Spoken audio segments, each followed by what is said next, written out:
Salut à toi YouTube, c'est Peanuts et aujourd'hui on se retrouve pour une nouvelle vidéo. On va parler de la bête R. Donc la bête R, son nom est la bête de l'orage. C'est la dernière bête qu'on n'a pas parlé. On va faire pour celle-ci une seule vidéo comme pour la bête light, puisque pour moi c'est pas une bête sur laquelle il faut vraiment s'interroger en early. Je vous conseille vraiment de la laisser de côté en early puisqu'elle est assez compliquée et on ne peut pas utiliser notre duo de twins Sabrina Talia. Concentrez-vous en early vraiment plus sur la bête feu ou alors sur la bête eau. La bête light également qui n'est pas très facile, mais la bête dark vous pouvez la faire très facilement. Vraiment laissez de côté un peu la bête light et la bête air et faites-le plus en late. Je vous le conseille parce que c'est les plus compliqués entre les. Ça ne sert à rien de faire des A+, là vous pouvez faire du triple S sur les autres. Maintenant vous pouvez transmuter les cristaux. Dans cette vidéo on va donc regarder directement le sort unique de la bête. On va regarder un peu ce qui est préconisé dans les infos de monstres. Et je vais vous montrer un petit run avec la team que je vous conseille, et les mobs en tout cas que je vous conseille pour pouvoir les... Alors, pour la bête de l'orage, son sort unique est le rugissement foudroyant. Je rappelle donc que les bêtes ont un seul sort unique, les autres sont des sorts qui sont communs à toutes. Mais pour celle-ci, son sort unique est le rugissement foudroyant, qui met les alliés sous l'effet de choc électrique, en infligeant des dégâts ignorant tous les effets de réduction de dégâts. Tu reçois des dégâts continus à chaque tour, et les dégâts reçus augmentent grandement sous l'effet de choc électrique. Cet effet disparaît quand tes PV sont max, donc place des monstres avec de bonnes compétences de soins. En fait, ça signifie que tous les tours, on va prendre des dégâts. Nos points de vie, nos barres de points de vie vont être un peu électrifiées, et tous les tours, on va prendre des dégâts. Donc des dégâts continus, comme ils disent. Mais en supplément, ça va aussi augmenter les dégâts que nous met la bête. Donc le plus important, c'est d'enlever ce debuff le plus rapidement possible pour éviter de prendre beaucoup trop cher à chaque fois qu'on joue. Pour ce faire, il faut heal. Il faut heal à fond les monstres. Donc le principe, c'est vraiment de passer les monstres à 100% de leur PV pour enlever ce debuff. C'est vraiment ce qu'il faut faire. Pour ce faire, il faut donc mettre des monstres qui font du heal. Soit qui s'auto-heal, soit qui heal le reste de la team, mais il faut qu'ils heal. Donc voici la compétence unique de la bête R. Vraiment, c'est pas à mettre de côté ça, on va pas l'ignorer, on va vraiment faire pour mettre des monstres qui vont se heal. Surtout que, à partir du moment où le monstre va se remettre full PV, c'est pas écrit dessus, mais ça va envoyer un bon paquet de dégâts à la bête. Donc c'est intéressant, c'est un peu comme la bête feu, où quand on éclate ses petites invocations, ça lui envoie des dégâts. Là c'est exactement pareil. On va regarder directement les infos de monstres qui sont préconisés. Donc en premier, on a Raok. Raok qui est très fort avec ses coops, c'est un monstre feu contre du vent, donc c'est déjà très très fort.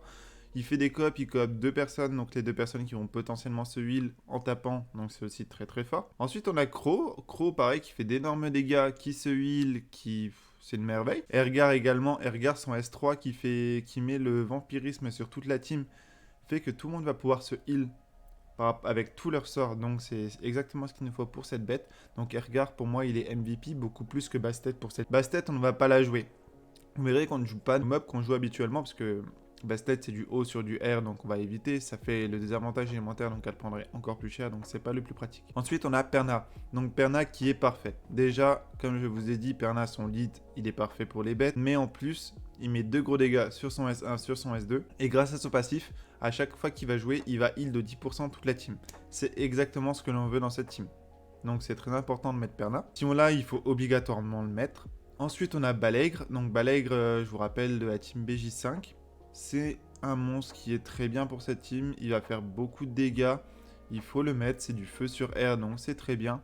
Et également on n'aura pas besoin de le ruiner exprès pour cette team, vu qu'on l'aura ruiné pour notre BJ, on met notre Balègre de la BJ et c'est très... Verdeil exactement pareil, Verdeil se heal sur son S1 donc c'est ce qu'il nous faut. On va utiliser le Verdeil de notre Ikaru, donc pas besoin de ruiner un Verdeil pour ça, donc je vous le conseille énormément.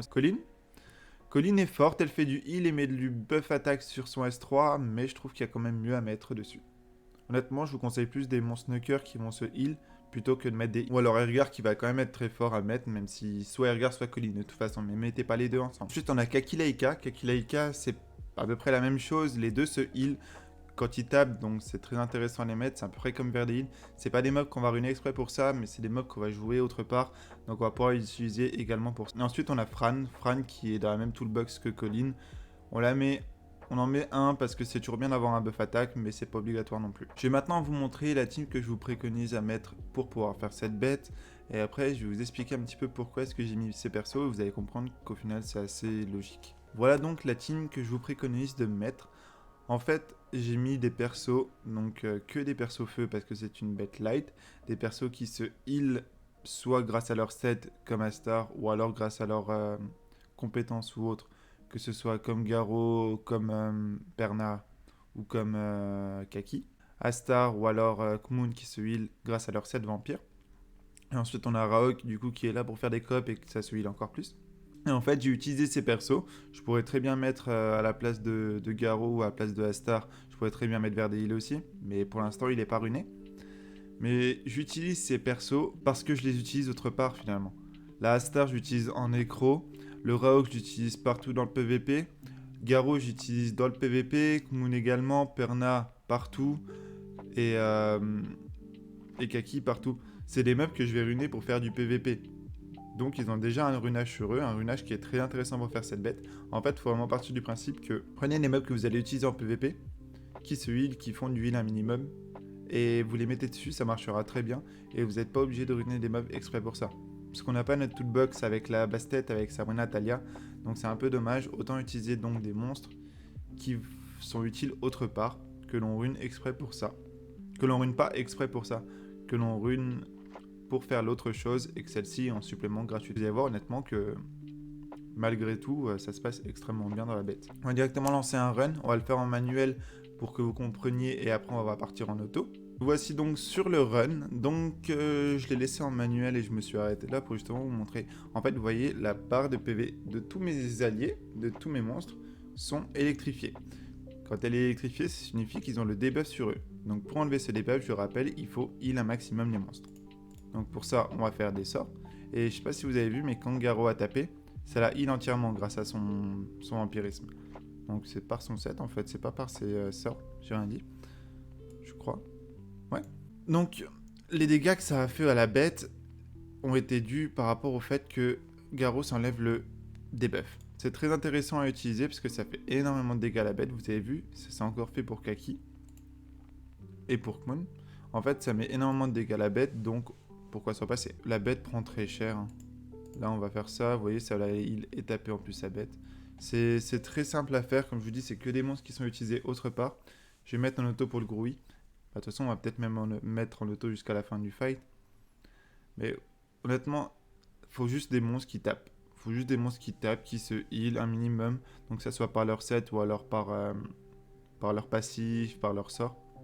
Même qui s'auto-heal, on s'en fout, hein, vers des heals. Il faut juste des monstres qui heal, qui tapent fort pour pouvoir faire les dégâts et c'est tout. Parce qu'on n'a pas la Talia qui déboîte tous les monstres cette fois, donc faut bien trouver des compromis. Et les compromis, c'est vraiment n'importe qui. C'est pour ça aussi que je vous dis que c'est pas une bête très early. Parce que c'est pas... Enfin, en early, on va pas ruiner tous nos monstres PVP pour ça. Ça, c'est que des monstres qui sont ruinés pour le PVP. En early, vous n'aurez pas tous ces monstres ruinés pour le PVP. Donc, je vous déconseille de la faire. Vous voyez, en fait, avec leur heal, avec les heals passifs de Perna, il y a tout le monde qui se fait heal un petit peu et on survit assez tranquillement. Et la bête prend très cher aussi par rapport au fait qu'on lui renvoie ses debuffs. Et ça s'est passé comme il fallait. On a fait 4 millions d'eux, la team est assez rapide. Je vous conseille vraiment de la faire. Peut-être pas celle-ci exactement, mais je vous dis, mettez les monstres que vous avez en storage qui sont ruinés pour le PVP. Et honnêtement, ce sera très très bien pour ça. Vous voyez, la Asta, vous avez utilisé en nécro. Le Verdé, vous avez utilisé en DB. Mettez déjà les deux là. Le Raok, vous allez utiliser. Perna, si vous l'avez, vous allez utiliser. Mettez tout ça, vous mettez juste... c'est un peu un fourre-tout au final, un fourre-tout feu. Et ça se passe très bien pour la bête. Et voilà YouTube, c'est la fin de la vidéo sur la bête R. Donc si ça t'a plu, n'hésite pas à mettre un petit like et à t'abonner à la chaîne si tu veux me soutenir, ça aide énormément. Si tu as des questions auxquelles je n'ai pas répondu, n'hésite pas à les mettre en commentaire, je les lis tous et j'y réponds dès qu'il y en a besoin. Et en attendant, moi je vous dis à la prochaine.